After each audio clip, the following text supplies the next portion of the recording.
Up into those large Hessian sacks like you saw on the train. They drove down in one of their vans to somewhere like such across here. Get the bags all in the leather pouches that we've got.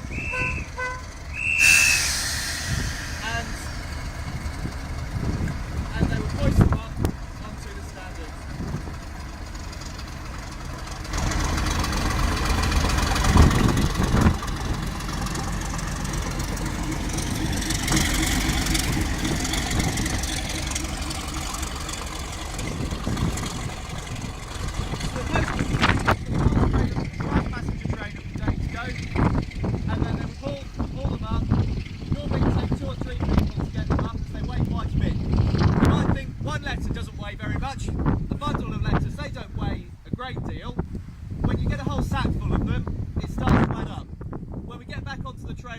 few of the leather pouches lying around. So have a go at picking one up and see if it was a job that you particularly like. It was especially unpleasant, bearing in mind that these trains would run 363, 4 days a year.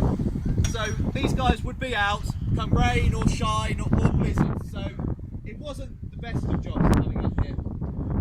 Now, once the last passenger train had passed, they would swing the standard out, get both the bags ready for collection, and when they were secure, they would let the signalman know that it was okay for the train to come. So the coaches you travelled in today, they may look quite old-fashioned inside. In fact, they were only retired for a frontline service in 2004. So right up until in the 21st century, there were still guys working through the night sorting letters. The mailbag exchanges, those finished in 1971. So after the coaches were retired, we've acquired 5 of them, and we've reinstalled the line-side apparatus and the nets into one of the coaches as well. So what would happen on the train as well, there would be a postman looking out for a mark. He would know the line like the back of his hand, so he would know when he was coming towards Wansford, he'd see something on the line side that he recognised and yell "mark," at which stage another postman would release the big red lever on the end of the coach, which will open the side of the coach up. So when you see the train coming towards us, when we've got the signal off, keep an eye on it. You'll see a big net come out the side, and it should scoop the coaches up. That's the bags up. That's the theory. Doesn't always work.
About 50 per minute.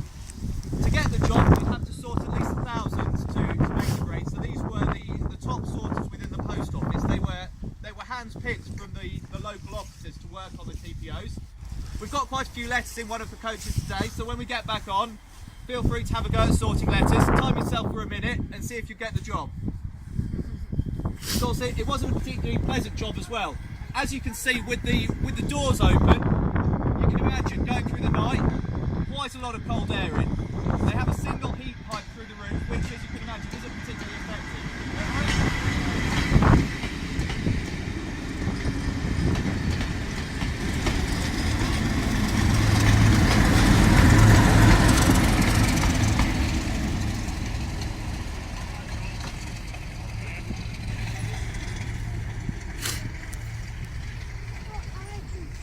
And of course, those sorters on the train, they'd be under quite a lot of time pressure as well. They'd be under pressure to get all the mail for each station sorted before they got there, to make sure that it could go out in time for the morning's first post. Now the system that we've got, as I say, it was retired in 1971. It was first devised in the 1860s. So for almost 100 years they used this system, and it meant that whilst they still stopped at the major distribution centres like Crewe or Peterborough, for more wayside towns they wouldn't have had to stop at all. They could just sail straight through, collect the mail and go on with it. Now the problem with this is standards, bearing in mind these trains would go up to 60, 70 miles an hour at times, it could be considered quite dangerous. We only run at 25 miles an hour to mitigate that risk. But bearing in mind the weight of those bags, if one decides it's going to go somewhere other than the net, you're going to know about it. So one of the volunteers who works on the train today, he used to work on the trains in service, and he was working on a set of line-side apparatus just north of Peterborough here. Now, instead of it just being one track, the apparatus and the field, this was in the middle of a 6-track section. So you've got the main line tracks, then you've got the apparatus, then you've got 2 more tracks and an embankment to the side. So they were expecting 2 bags of mail one night. Train came through, only 1 bag in the net. They consulted with their manifest, checked, definitely 2 bags were meant to come. They used the phone that they'd got. They phoned the control office, confirmed definitely 2 bags were due to be dispatched from the train. So they did their standard procedure. They walked 500 yards one way, they walked 500 yards the other way to make sure that it hadn't been dropped earlier or dropped too late. They couldn't find it, so they wrote it off. So in typical civil service fashion, they filled out reams and reams of forms and thought nothing more of it. Now the next day, the local farmer was collecting his cattle to go in for milking, and he found in with the cows an extra bit of leather. So this bag had ricocheted off the net. It had sailed over 2 extra tracks, up an embankment, up a hill, and landed in the dairy field. So you'll see when the train comes through, we make sure all the guys on the ground are stood well behind the hut, and all the public are back in the viewing gallery.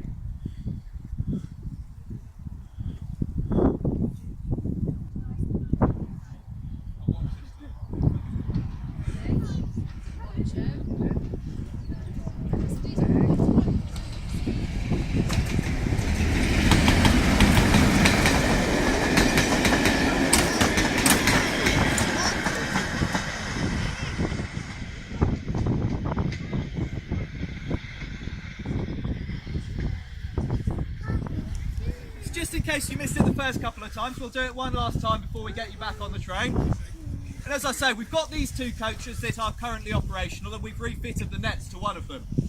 We've got another 2 coaches under restoration down at Overton, the next station along, one of which is being restored by our youth group, many of whom are working on the train today.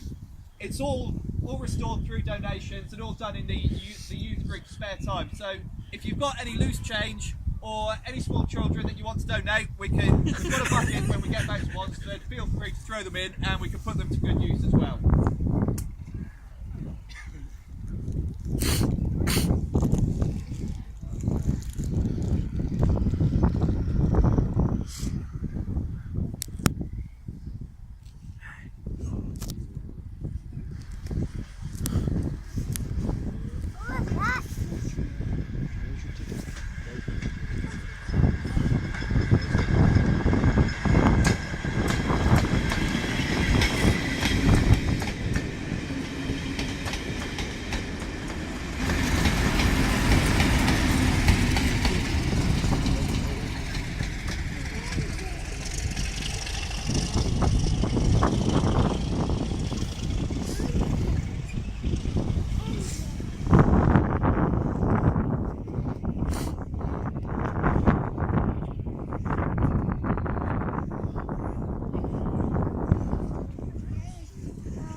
Bring it back to get everybody back on. If anybody wants to get the next service train, the next steam train back to Peterborough straight away, that should be waiting in the platform next to us when we get in. Also, if people have enjoyed it today, we've got our Postie Pete Family Fun Day. It's a children's themed travelling post office weekend in June time. So we're going to have the coaches out again on a teddy bear TPO. So feel free to look on the website and bring any families along for that as well.